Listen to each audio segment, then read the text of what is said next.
السلام عليكم، يا رب تكونوا بخير. وصفة النهاردة من أجمل وأسهل الوصفات اللي ممكن تعملوها. فعلا لو مجربتوش التتبيلة دي للفلفل فاتكم كتير جدا. تتبيلة سهلة وبسيطة بمكونات في كل بيت. تابعوا معايا الفيديو للآخر، بس رجاء اللي بيشوفني لأول مرة ما ينساش يضغط لايك للفيديو ويشترك في القناة ويفعل زر الجرس على الكل. ويلا نشوف هنعملها ازاي. أوعدك إن التتبيلة هتشرفك في العزومات. يلا نجهز التتبيلة. احتاج ربع كوباية من عصير الليمون، وكمان من ضمن المكونات الرئيسية عندنا معلقة كبيرة من الزبدة. ما تستغربوش، احنا كده كده ممكن نحط زيت، بس جربوها بالزبدة فعلا هتفرق معاكم في الطعم. التوابل والبهارات بتاعتنا هنا كان عندي معلقة معجون طماطم اللي هي صلصة الطماطم، معلقة كده كبيرة، ومعلقة كبيرة تاني من الثوم المفروم، وكمان الليمون اللي احنا استخدمنا العصير بتاعه وبشرته اداني معلقة صغيرة من بشر الليمون، ونص معلقة صغيرة من فلفل اسود، ومعلقة صغيرة من الملح، وكمان معلقة صغيرة من السبع بهارات، ونص معلقة صغيرة من الكمون. هكتب لكم كل المقادير في صندوق الوصف ما تقلقوش. هنزلهم كده في التتبيلة وهبتدي اقلب كده لغاية ما كلهم يختلطوا ببعض.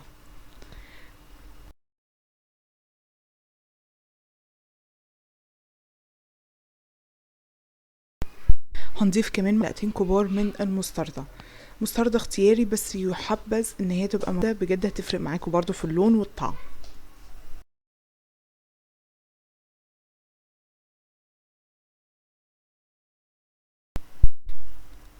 كان عندي هنا كمان فراخ، تقدروا تستخدموا فرخة كاملة صدور او راك مفيش مشكلة. المهم بنغسلها كويس جدا وبنبتدي نفتحها من تحت، من تحت فقط مش من تحت ومن فوق. بعمل بيها كده فتحات لغاية ما اوصل للعظم.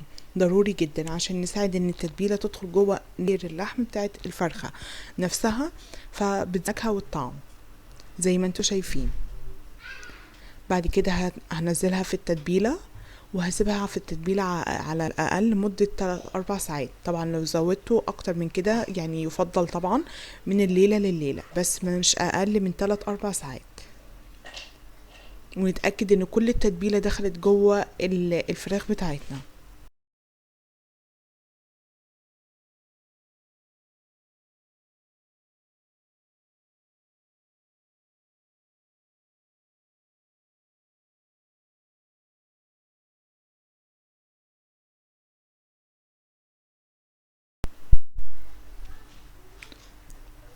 خلصت كل الكمية وهبتدي ادخلها للتلاجة.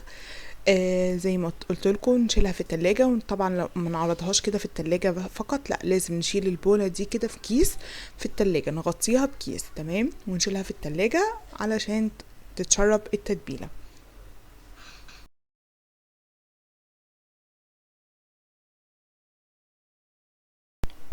في صينية قطعت فيها شرايح من البصل، وتقدروا تضيفوا شرايح من الخضار كمان، وابتديت ارص الفراخ بتاعتي بالمنظر ده. فالتتبيلة هضيف عليها نص كوباية من المية وهنزلهم كده على الفراخ، والبايركس ده او الصينية هغطيه بالفويل وهدخلها في فرن درجة حرارة 200 لمدة ساعة. بعد الساعة هشيل الفويل، هيكون الفراخ استوت، بس هشغل عليها الشواية تاخد لون. واثناء ما هي بتاخد لون بعد ما نشيل الفويل، يا ريت بفرشه ناخد من الصوص ونمسح وش الفراخ تاني، هيديكوا لون اجمل واجمل زي ما انتوا شايفين. بجد تتبيله رهيبه. التوم ما تقلقوش هيكون استوى واتهرى جدا وملهوش اي طعم غير ان هو فيه نكهه. يعني عارفين ان هو بتبقى فيه نكهات كده مش فاهمين النكهه دي عباره عن ايه، بس طعمها جميل جدا. مشرفه جدا في العزومات وهتنفعكم في اوقات الزنقه.